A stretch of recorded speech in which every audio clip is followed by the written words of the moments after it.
কর্ণফুলী নদীর তলদেশে টানেল নির্মাণ প্রকল্পে অনিয়ম, দুর্নীতি ও রাষ্ট্রের প্রায় 585 কোটি টাকা আর্থিক ক্ষতির অভিযোগে সাবেক সড়ক পরিবহন ও সেতুমন্ত্রী ওবায়দুল কাদের সহ 4 জনের বিরুদ্ধে মামলা দায়ের করেছে দুর্নীতি দমন কমিশন।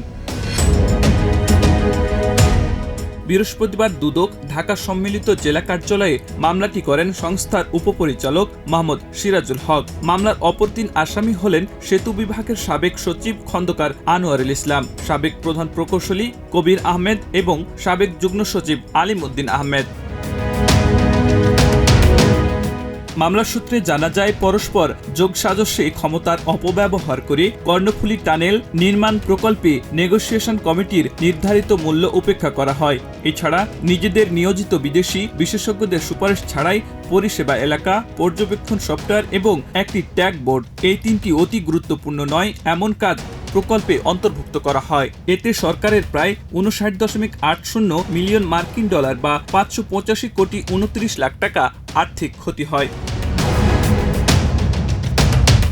এছাড়া অবৈধভাবে সরকারি ক্রয় আইন 2006 এর সংশ্লিষ্ট বিধান লঙ্ঘন করে 55,21,186 টাকা ব্যয়ে পরামর্শক নিয়োগ করেও সরকারের ক্ষতি সাধন করা হয়েছে। নেগোসিয়েশন কমিটির মূল্যে 646 মিলিয়ন মার্কিন ডলারে প্রকল্পের বাস্তবায়নের সুপারিশ করলেও অতিরিক্ত 3টি খাত যুক্ত করা হয়, যা প্রকৃতপক্ষে অপ্রয়োজনীয় ছিল।